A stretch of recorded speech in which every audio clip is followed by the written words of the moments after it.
नमस्कार दोस्तों, स्वागत है आप सभी का हमारे इस चैनल भगवान लोक पर। दोस्तों, अगर आप भी अपनी लाइफ में कुछ नया सीखने की चाह रखते हैं तो इस चैनल को अभी सब्सक्राइब कर लें। दोस्तों, जैसा कि आप सभी जानते हैं कि हिंदू धर्म में यमराज को मृत्यु का देवता माना जाता है, जो यमपुरी में निवास करते हैं। मृत्यु के बाद आत्माओं को इसी यमपुरी में ले जाया जाता है, जहां उनको उनके कर्मों के हिसाब से सजा या फिर ऐश्वर्य प्रदान किया जाता है। गरुड़ पुराण के 14वें अध्याय में यमपुरी का विस्तार से वर्णन मिलता है। आज की इस वीडियो में हम आपको बताएंगे कि यमलोक कितना बड़ा है और देखने में कैसे दिखता है, इसे बनाया किसने है, यमराज की सभा कैसी होती है, जहां मृत आत्माओं को उनके कर्मों के हिसाब से सजाएं सुनाई जाती हैं। सभा में यमराज किसके साथ बैठते हैं और मनुष्यों को उस सभा में किन किन द्वारों से ले जाया जाता है। दोस्तों, यमपुरी से जुड़ी आश्चर्यजनक बातें जो गरुड़ पुराण में भगवान विष्णु ने गरुड़ जी को बताया था, इस वीडियो के माध्यम से आपको भी पता चलेंगे। और कमेंट बॉक्स में जय श्री नारायण लिखकर परमात्मा को अपना आभार व्यक्त करें। गरुड़ पुराण के अनुसार जब भगवान श्री विष्णु ने अपने वाहन पक्षीराज गरुड़ को जीवन और मृत्यु का संपूर्ण रहस्य बता दिया, तब गरुड़ ने उनसे पूछा कि हे स्वामी, आपके पवित्र वचनों से मैं जीवन और मृत्यु का रहस्य तो जान गया, परंतु कृपया कर मुझे यह भी विस्तार से बताएं कि यमराज की वह सभा कैसी है जहां इंसानों और पृथ्वीलोक के अन्य प्राणियों की आत्माओं को मृत्यु के बाद लाया जाता है और फिर उनके कर्मों के आधार पर उन्हें सजाएं दी जाती हैं। तब भगवान विष्णु ने पक्षीराज गरुड़ को बताया कि हे पक्षी श्रेष्ठ, यमराज, जिन्हें धर्मराज के नाम से भी जाना जाता है, वह यमपुरी में निवास करते हैं। संपूर्ण वज्र से बना हुआ यह लोक नारद आदि मुनियों के लिए भी अगम्य है। यमराज के इस भवन का निर्माण देवशिल्पी भगवान विश्वकर्मा द्वारा किया गया है। धर्मराज का यह लोक अभेद है। यह लोक इतना सुरक्षित है कि यहां असुर तो क्या, देवता भी यमराज की मर्जी के बिना प्रवेश नहीं कर सकते। यहां यमराज की सभा होती है, जिसमें आने वाली आत्माओं को उनके कर्मों के आधार पर न्याय मिलता है। यमराज का यह महल चौकोर है, जिसमें चारों दिशा में 4 द्वार हैं, जो चारों ओर से ऊंची ऊंची दीवारों से घिरा हुआ है। देवशिल्पी भगवान विश्वकर्मा द्वारा बनाया गया यह महल 1000 योजन में फैला हुआ है। देखने में यह महल चमकती हुई बिजली और सूर्य के तेजस्वी स्वरूप के समान आभायुक्त है। उस पुरी में धर्मराज का जो भवन है वह स्वर्ण के समान कांतिमान है। 500 योजन ऊंचा और 1000 खंभों वाला यमराज का यह भवन कई तरह की मड़ियों से सुसज्जित है। सैकड़ों घंटों की ध्वनियां उस भवन में हमेशा गूंजती रहती हैं। यहां पर शीतल मंद वायु बहती रहती है, जिनके बीच अनेक प्रकार के उत्सव होते हैं।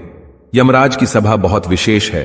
यह 100 योजन तक फैली है, इच्छा स्वरूप आकार बदल लेने वाली तथा देवलोक एवं मृत्युलोक के सभी रसों से परिपूर्ण है। वहां ना अधिक ठंडी है, ना अधिक गर्मी। वहां ना किसी को भूख प्यास लगती है और ना ही किसी प्रकार का दुख होता है। धर्मराज की सभा में धर्म की प्रवृत्ति होती है, ना वहां पक्षपात होता है और ना ही वहां झूठ बोला जाता है।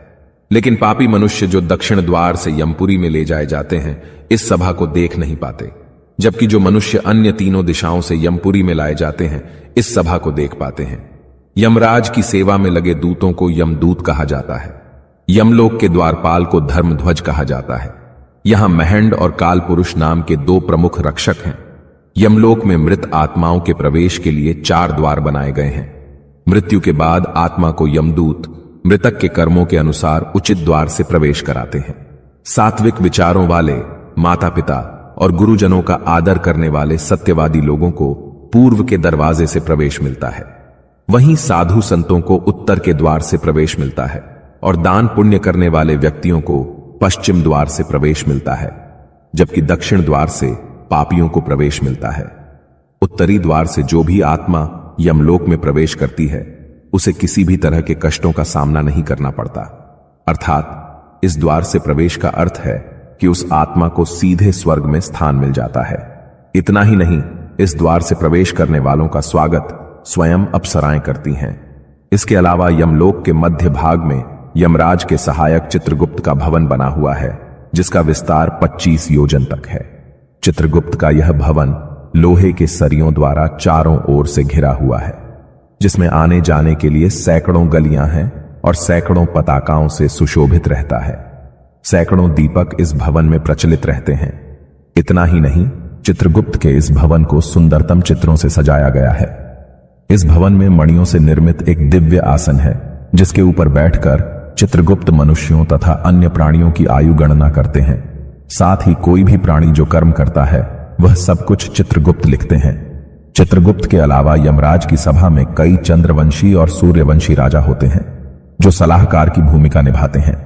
इनकी सलाह पर ही यमराज सजा का निर्धारण करते हैं और मृत्यु के बाद जब मृत आत्मा को यमलोक लाया जाता है तो पृथ्वी लोक की तरह ही यहां भी सभा का आयोजन किया जाता है, परंतु यहां किसी तरह का भेदभाव नहीं किया जाता। मृत आत्मा को यमराज की सभा में पहुंचते ही चित्रगुप्त एक एक कर उसके कर्मों के बारे में सभा में पढ़कर सुनाते हैं। फिर यमराज अपनी सभी सभा सांसदों से मंत्रणा करने के बाद उस आत्मा के लिए दंड का निर्धारण करते हैं, जिसके बाद आत्मा को दंड भुगतने के लिए नरक में भेज दिया जाता है। और अगर कोई आत्मा अपने जीवन काल में पाप से अधिक पुण्य अर्जित किए होती है तो उसे स्वयं यमराज स्वर्ग लोक के प्रवेश द्वार तक छोड़ने आते हैं। लेकिन दोस्तों, मृत्यु के पश्चात जब आत्मा को यमलोक ले जाया जाता है तो उन्हें अपने कर्मों के हिसाब से मार्ग में भी कई तरह की यातनाओं का सामना करना पड़ता है, क्योंकि मृत्यु लोक से यमलोक तक का मार्ग बड़ा ही दुर्गम है। इस मार्ग में हमेशा अग्नि दहकती रहती है और जब कोई पापी आत्मा इस मार्ग से होकर गुजरती है तो उसका पांव जलने लगता है, जिसकी वजह से उसके पांव में छाले हो जाते हैं जो बड़ी ही पीड़ादायक होते हैं। जबकि पुण्यात्मा के लिए यही मार्ग शीतलता प्रदान करता है। इस मार्ग में वृक्षों की कोई छाया भी नहीं है जहां वे विश्राम कर सके। इतना ही नहीं, दुरात्मा के लिए उस मार्ग में अन्नादि की भी व्यवस्था नहीं है जिससे वह अपने प्राणों की रक्षा कर सके।